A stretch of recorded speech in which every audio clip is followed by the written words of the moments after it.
The cameras flashed. The crowd froze. And just like that, Hollywood had a new obsession. Oh, it absolutely did. I mean, imagine breaking up with your partner of a decade. You've built this entire life together. You navigated these incredible highs, survived crushing lows, and now the whole thing is just, well, falling apart. Yeah, and usually you would process that grief privately, maybe crying on a friend's couch with a massive tub of ice cream. Right. But in this reality, millions of strangers are dissecting your every single move in real time. And to make things even wilder, your inbox is suddenly flooded. Flooded, just completely overwhelmed. Exactly. You have flirty messages from famous rappers sending you original poetry, verified accounts aggressively trying to shoot their shot, and quite literally a guy who is counting down the days until he gets out of federal prison. Hoping you'll be his first date, which for most of us that sounds like an absolute nightmare, or at least a really surreal movie script. But for modern celebrities, this level of bizarre, hyperpublic exposure isn't fiction. And the craziest part is that they aren't just victims of this visibility, they are actively fueling it. Welcome to Starscope Report. Join us as we uncover Hollywood drama, music industry shakeups, and viral influencer scandals. From red carpet surprises to social media controversies, we dive deep into the stories behind the fame. We really get into the psychology of it all, too, because broadcasting these messy rebound phases completely short-circuits the normal human grieving process in exchange for something, well, much more lucrative. Today, we are exploring the absolutely fascinating intersection of messy celebrity breakups and the very real psychological science of fan engagement. We are pulling from a stack of entertainment sources detailing the highly publicized, very dramatic divorce of podcast host Bunnie XO and country music superstar Jelly Roll. It is everywhere right now. It is. And we are pairing that headline-grabbing celebrity drama with a rigorous academic study from the Spanish Journal of Marketing. It looks at how social media interactions build these powerful bonds called parasocial relationships. Yeah, we are getting into the exact mechanisms, like the actual evolutionary psychology that turns a casual observer into this fiercely loyal defender simply by watching someone else's personal life fall apart online. Our goal today is to unpack exactly why you might find yourself so heavily invested in the personal lives of total strangers, and how modern celebrities actually weaponize their own vulnerability to build unbreakable brand loyalty. And if you are loving these Hollywood twists, make sure you're subscribed because we've got even crazier stories ahead. Okay, let's unpack this by starting with the timeline of this 10-year relationship. Okay. Because to understand the nuclear fallout of the breakup, you really have to understand the buildup. Right, and the buildup here is quite the story, mostly because of the extreme contrast in their circumstances over the years. According to the sources, Bunnie, whose real name is Elisa DeFord, and Jelly Roll, born Jason Bradley DeFord, met back in August of 2015. And he definitely wasn't this massive Grammy-winning, arena-selling star back then, right? No, not at all. He was literally living in a van. Yeah. They met at one of his shows at the Las Vegas Country Saloon, and the sources say there were only about 20 people in the audience. Wow. Yeah, and she was actually dating someone else at the time. But they stayed in touch, and she helped him through some incredibly dark periods. By July 2016, the dynamic turned romantic. And the pacing here is just wild. Oh, it's so fast. The very next month, August 2016, he proposes on stage at a concert in Vegas, publicly asking her to marry his white trash self that very night. And they marched straight to the Little White Chapel and tied the knot.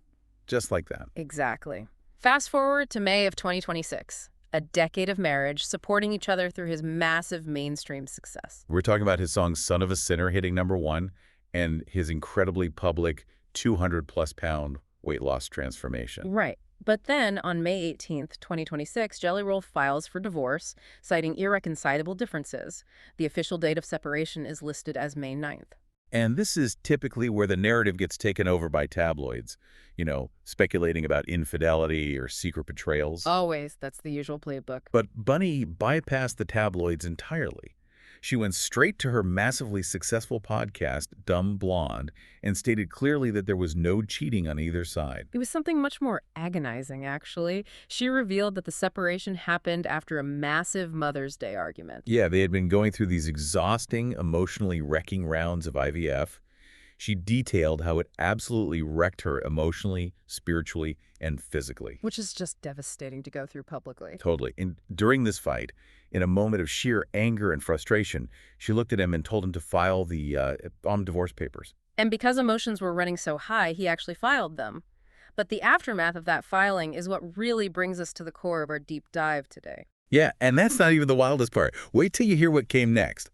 Instead of issuing a polished PR-approved statement on Instagram with like a standard black and white Notes app apology, Bunnie took a completely radical route. She goes on her podcast, clearly feeling herself a bit, and That's literally reads her DMs to her audience. Yes.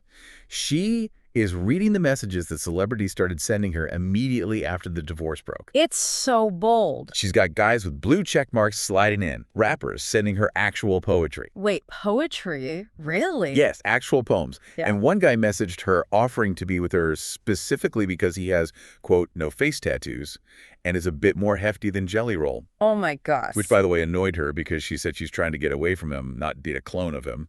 I mean, fair point. But then there's the message that really caught everyone's attention, the one that perfectly encapsulates the absurdity of modern oversharing. The prison DM. A guy messages her saying, hey, pretty lady, I'm about to get out of prison on a 10-year bid next year. Please let me go out and have a time with you. A 10-year bid. Now, Bunnie jokes to her co-host that she doesn't mind the guy is in prison, but she doesn't like that he expects her to put out on the first date. Right, priorities. But when her co-host chimes in, joking that after 10 years in prison, the guy might genuinely need that kind of release, Bunnie drops a total bombshell about her own life. She fires back, I mean, same. I just got out of a 10-year bid too, bitches. What are we talking about? Wow. She literally compares her decade-long marriage to a prison sentence. That is heavy. She goes on to refer to it as a loveless marriage, saying she didn't realize how many women were hurting as bad as she was, and that she is now so happy to finally have her freedom. But you have to hold that statement up against the other things she and Jelly Roll are saying simultaneously. Right. Jelly Roll is telling concert audiences that she will probably be the only woman he'll ever love that way, and that she is his best friend forever. And Bunnie actually agrees with that framing on her podcast. Yep. She says he's her best friend, and, this is the kicker, they're still planning to have a baby together via surrogacy and co-parent. What? That is a wild paradox. Think about it. This level of public sharing is like live streaming your couple's therapy session while simultaneously hosting a stand-up comedy special. That is the perfect way to describe it. You're airing the deepest, darkest grievances about a loveless decade, complaining about the emotional wreckage of IVF, but then in the same breath saying, oh, but we're best friends and having a baby. It's chaotic. It's completely contradictory, and fans absolutely cannot look away. They really can't. And watching fans hyperventilate in the TikTok comments over this isn't just pop culture madness. It's actually a documented psychological phenomenon. Oh, do tell. So a 2023 study by Gomez-Lacap and colleagues in the Spanish Journal of Marketing explains exactly why our brains short-circuit when celebrities overshare and why they are compelled to do it in the first place. I am so glad we have the academic side of this, because it elevates the conversation from just gossip to actual behavioral science. What's fascinating here is how the academic data maps perfectly onto Bunnie XO's behavior. The researchers used something called PLS-SE path modeling. Okay, that sounds intense. Let's demystify that jargon really quickly. PLS-SE path modeling is essentially a complex statistical technique that lets scientists map out a chain reaction of cause and effect. Got it. It doesn't just show that two things are related, it proves the specific order of the dominoes falling. So it isolates the exact trigger that causes the next behavior. Precisely. And the very first domino in their model establishes that social media interactions lead directly to something called self-disclosure. Okay, self-disclosure. Right. Self-disclosure is defined as sharing your deeply personal beliefs, thoughts, values, and feelings. Because platforms like Instagram, TikTok, or podcast allow for two-way communication, celebrities are psychologically prompted to reveal hidden, intimate details. Wow, so the platform itself encourages it. Yeah, the frequency of the interaction actually creates a feedback loop in their brain, motivating them to disclose more. Applying this to Bunnie, her sharing the intimate details of a blowout Mother's Day fight, or the physical toll of her IVF journey, or even reading her messy DMs out loud, that is textbook self-disclosure. Completely textbook. The more her fans interact, comment, and message her, the more she feels compelled to pull back the curtain. And the study notes that celebrities often engage in high levels of self-disclosure through seemingly unfiltered expressions of emotion and highly opinionated statements. It mimics the exact cadence of how we build real-life relationships. Wait, though, can we really call this genuine self-disclosure? To me, it feels like a highly calculated PR stunt wrapped in messy packaging. That's a good point. I mean, are they sharing this deeply personal pain to genuinely connect with fans? Or are they just sharing for clicks, headlines, and podcast downloads? That is the million-dollar question, and the research provides a highly cynical but brilliant answer. The objective truth of their motivation almost doesn't matter. Yeah. The study shows that the perception of authenticity is what truly drives the next step in the psychological chain. So the brain doesn't care if there's a PR team behind the camera. Nope. The human brain hasn't evolved to understand the concept of a PR strategy. If the audience believes the self-disclosure is authentic because it sounds raw, messy, contradictory, and unpolished, the psychological bond forms regardless of the celebrity's internal, calculated strategy. Because Bunnie sounds like she's just venting to her girlfriends over drinks, calling her marriage a 10-year bid. It feels authentic to the listener. Exactly. And that perceived authenticity brings us to the core concept of this academic study. Later in the episode, we'll talk about the shocking twist nobody saw coming regarding how much money this actually makes them. Oh, it's huge. But first, the researchers prove that self-disclosure directly fuels what we call parasocial relationships. Let's give a really clear definition of that, because the term gets thrown around a lot on the internet. It really does. Parasocial relationships were originally conceptualized way back in 1956 by researchers Horton and Wohl. It's basically an illusion of intimacy. Imagine standing in front of a one-way mirror. You've been staring at the person on the other side for 10 years.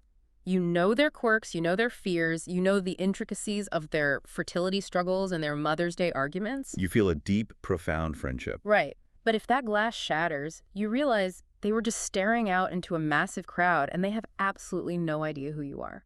That is a parasocial relationship. The evolutionary biology behind this is wild. Our brains evolved in small tribes.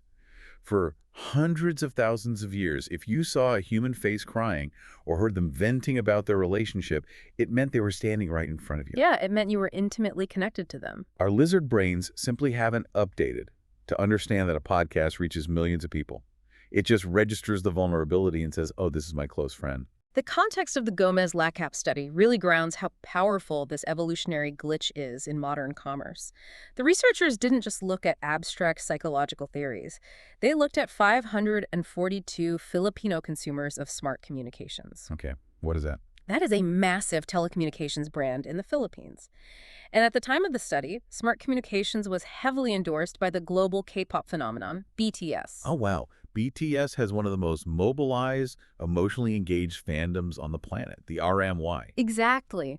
The study looked at how BTS members constantly used intimate self-disclosure on social media. They didn't just post polished music videos. They shared their anxieties, their fatigue, their behind-the-scenes struggle. Making themselves super relatable? Right. And the researchers measured this. They didn't just ask, do you like BTS? They used surveys to measure the perceived depth of friendship and the frequency of emotional disclosure. The PLS-SIM path modeling proved statistically that this constant self-disclosure created a powerful, measurable parasocial bond. The fans felt a profound sense of identification.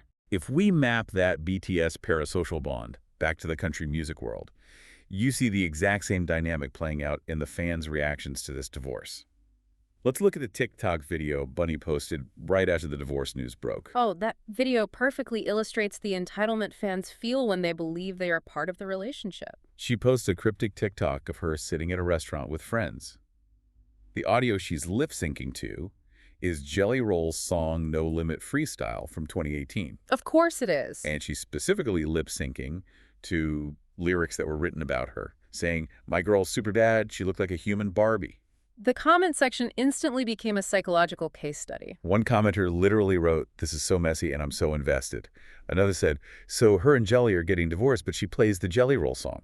I'm so confused." They feel like they are part of a friend group watching a couple fight and give each other mixed signals. Exactly. They aren't just observing a news story on a screen. They feel deeply, emotionally involved in the outcome of the marriage. The self-disclosure successfully created that illusion of intimacy. The fans feel entitled to the details of the divorce and confused by the mixed signals because in their minds, they are best friends with the couple. Here's where it gets really interesting. Because this isn't just about fans being nosy or leaving confused TikTok comments. There is a massive, quantifiable financial and business consequence to this psychological bond. Stay tuned and hit that subscribe button so you don't miss what's coming next, because this flips the whole script. If we connect this to the bigger picture, this is where the academic model's pathway culminates. The PLS-SM modeling proved a specific, unbreakable chain of events. Okay, let's hear it. Social media interaction leads to self-disclosure. Self-disclosure creates parasocial relationships. Parasocial relationships lead to source trustworthiness. Okay. That trustworthiness leads to brand credibility, which ultimately results in brand loyalty. Let's break down the mechanism of that back half, because that is the actual business model of modern fame. When you feel you are friends with a celebrity because of their self-disclosure, you naturally view them as a highly trustworthy source. You trust them like you trust your college roommate. Right. The brain uses a shortcut called the halo effect. If that trusted friend then recommends a product, like BTS endorsing a smart communications mobile plan, the telecom brand itself becomes credible in your eyes. The trust transfers seamlessly. Exactly. And that credibility secures your actual financial loyalty. You buy the product because you trust the friend. Applying this to Bunnie XO completely reframes how we look at her reading her DMs on a podcast. Mm-hmm. Bunnie XO isn't just a scorned ex-wife venting to the void. She is selling herself and her dumb blonde podcast. She is the product. She's the brand. The researchers note that celebrity endorsement increases a commercial's effectiveness. But when the celebrity is the brand, the self-disclosure acts as a massive exponential amplifier for trust. By sharing the messy, unpolished, and even contradictory realities of her divorce, calling it a 10-year prison bid one minute and saying they are co-parenting best friends the next, she builds ultimate trustworthiness with her audience. They believe she isn't giving them a PR-filtered, sanitized reality. And because they trust her to be messy and real, they will subscribe to her podcast, they will buy her merchandise, and they will follow her every move. That is massive, unbreakable brand loyalty built entirely on the back of personal trauma. It's brilliant, really, even if it feels a little dystopian. In an era where consumers are highly skeptical of polished advertising, raw vulnerability, even if it's chaotic, is the single most effective marketing tool available. Trustworthiness is attained at a much higher level because the brain fully buys into the illusion of interpersonal interaction. I want to highlight how radically this changes the concept of fame. Think about the evolution of Hollywood. Old Hollywood was entirely about building an untouchable pedestal of glamour. Oh, absolutely. The studio system hid absolutely everything. Mystery was the currency. You never saw Marilyn Monroe or Cary Grant in sweatpants crying over a domestic argument. The distance was the point. They were stars in the sky, untouchable, unknowable, and perfect. But modern celebrity is the exact opposite. Modern celebrity is about dragging a chair right next to you on the couch and showing you their messy, unvacuumed living room. Relatable vulnerability is the new currency. They want you to see the stains on the rug, the IVF struggles, and the messy divorce DMs. Because seeing the mess makes you trust them. And that trust translates directly to the bottom line. The Spanish Journal of Marketing study concludes by explicitly advising brand managers to take a strategic approach to managing parasocial relationships because it is a statistically proven model for building brand loyalty. Wow. It is no longer just an accidental byproduct of fame, it is a calculated business asset. Think about the last time you bought a health supplement or a skincare product, simply because your favorite influencers swore by it right after doing a Get Ready With Me video where they talked about their deepest personal insecurities. Yep. Happens all the time. You weren't just buying a face wash. Your brain was acting on that exact PLS-SCM psychological model. You aren't just passively consuming entertainment. Your brain is being chemically tricked into feeling friendship, which translates into trust, which eventually translates into opening your wallet. So what does this all mean? It means that the next time you find yourself entirely too invested in a celebrity breakup or reading the comment section of a cryptic lip-sync video, you need to realize what's happening under the hood. You are participating in a well-documented, highly effective psychological feedback loop. In the modern economy, intimacy is the ultimate currency. And celebrities are more than willing to spend that currency to keep you invested. Which leaves us with a pretty heavy thought to chew on. If our loyalty to brands, podcasts, and products is now built almost entirely on the messy, over-disclosed personal lives of celebrities, what happens when those stars inevitably run out of drama to share? That's a scary thought for them, I'm sure. Are we actually loyal to their work, their art, their podcasts? Or have we just become addicted to the voyeurism of their pain, waiting for the next 10-year bid to end so we can read the DMs? It's a question every consumer and every celebrity desperately trying to stay relevant should probably be asking themselves. You've been listening to Starscope Report, where Jordan and Jamie uncover the stories shaping Hollywood, music, and pop culture. Thanks for tuning in, and don't forget to subscribe for more stories that keep the stars shining.